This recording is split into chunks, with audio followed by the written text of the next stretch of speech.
Hello friends, बरायबाय Bodo Info YouTube channel आसा खालामो नोंथांमोना बयबो मोजां दङ। दा Contractual साख्रि आसामनि आरो बिनिफ्राय नोंथांमोनाहाय IDBI बेंकआवबो साख्रि रेगुलार पोस्ट मोनदों।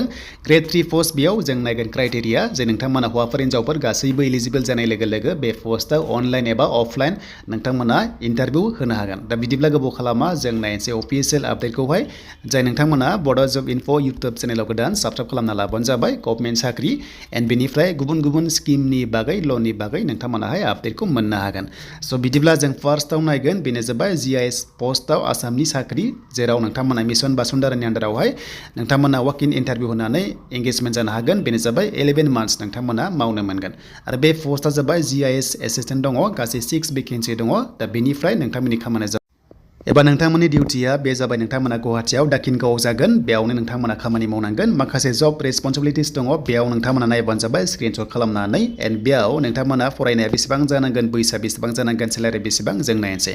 दा बैसो होनोबा minimum 21 years okay and maximum 40 इयार्ससिम आरो फरायनाया नोंथांमोना डिग्री पास खालामनांगोन आरो साबजेक्टआ जाबाय जिअग्राफि एबा जिअग्राफि नोंथांमोना रिलेटेड थानाय जानांगोन। नङाबा नोंथांमोना बिटेक एमटेक दङबा बे पोस्टआव नोंथांमोना हागोन। जायखिजाया स्क्रिनशट खालामना ला जि दङ बेयाव हागोन। जुदि गैयाबा हानाय नङा।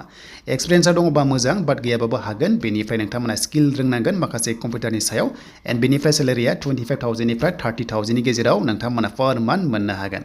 एन्ड बेनिफ्राय गासैबो डकुमेन्ट्सखौ नोंथांमोना लांफाजोबनांगोन जेब्ला इन्टारभिउ होयो मानोना वाक इन इन्टारभिउ जागोन आरो बे प्लेस अफ इन्टारभिउआ नोंथांमोना गुवाहाटी दाखिनगाव थांनानै बेयाव होनाय एड्रेसआव नोंथांमोना थांनो हागोन। अके आरो बे थांनायाव गासैबो डकुमेन्ट्सखौ जेरेक्स कपि खालामनानै सेल्फ एटेस्टेड लांनानै बेनिफ्राय नोंथांमोननि बाय'डाटा लांबानो जाबाय। बेनिफ्राय फट' कपिस नोंथांमोना लांफानांगोन।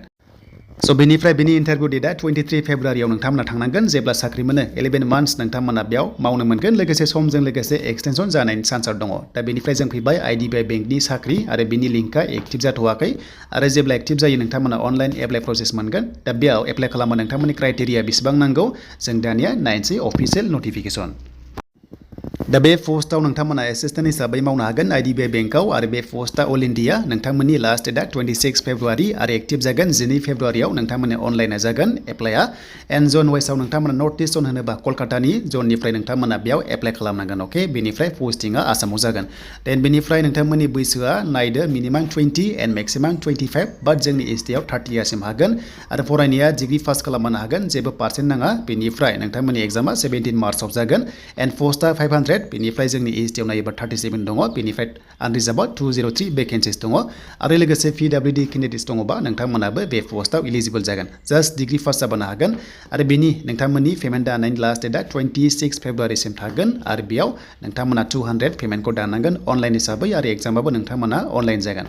दा लिंकआ एक्टिभ जायोबा नोंथांमोनजोंहाय भिडिअ खालामबावगोन एप्लाइ खालामनाय प्रसेस। दा एग्जामा 17 मार्चआव बेखायनो जायफ्रा इन्टारेस्टेड दङ बेंकआव मावनो नोंथांमोना एप्लाइ खालामदो। जास्ट 200 पेमेन्ट खालामनांगौ नाथाय गुबुन कास्टआ नोंथांमोना बे जाबाय 1000। एग्जामा CBT जागोन अनलाइन कम्पिउटार बेस्ड टेस्ट जागोन। नोंथांमोना डिग्री पास जानाय लोगो बे पोस्टआव नोंथांमोना इलिजिबल जागोन। लोगोसे कम्पिउटार नलेज नोंथांमोना थानाय जानांगोन बाट पार्सेन्ट बेयाव नाङा। दा नोंथांमोना मिथिबाय पेमेन्टआ 200 बेनिफ्राय लिंकआ बेनो लिंकआ एक्टिभ जानाय लोगो आं नोंथांमोनजोंहाय शेयार खालामगोन। दायो जाथ'वाखै एन्ड बेनिफ्राय स' नोंथांमोना 2 फेब्रुवारि जानाय लोगोनो अनलाइन खालामबानो जाबाय जायफ्रा गोसो दङ। बेनिफ्राय क्वालिफिकेसन होनोबा 10 पासनिफ्राय नोंथांमोना डिग्री पाससिम होजोबनांगोन। दा एग्जामा नोंथांमोना फार्स्टआव रिटेन टेस्ट जागोन अनलाइन हिसाबै। दा बेयाव साबजेक्ट दङ 2 घन्टा 2 आवार्स टाइम मोनगोन एन्ड बेनिफ्राय 200 मार्क्सनि एग्जाम जागोन आरो बेयाव नेगेटिभ मार्किंबो दङ। बेनिफ्राय सिलेबासखौ नायनानै ला। दा नोंथांमोननि नेगेटिभ मार्किंआ नोंथांमोना 1/4 दङ डेट मिन्स 0.25 जुदि मोनब्रै रं जायोबा नोंनिफ्राय 1 माइनास थांगोन। दा बेनोमोन एन्ड बेनिफ्राय बे जोबनाय लोगो नोंथांमोनखौहाय पार्सनेल इन्टारभिउ लागोन आरो नोंथांमोना साख्रि मोनगोन। दा IDBI बेंकआव जायफ्रा गोसो दङ नोंथांमोना एग्जाम सेन्टार होनोबा स' आसाम स्टेटआव नोंथांमोना होनो हागोन। देन नेक्स्टआव लिंकआ एक्टिभ जायोबा आं नोंथांमोनजोंहाय फिन खनसेबाव भिडिअ खालामगोन।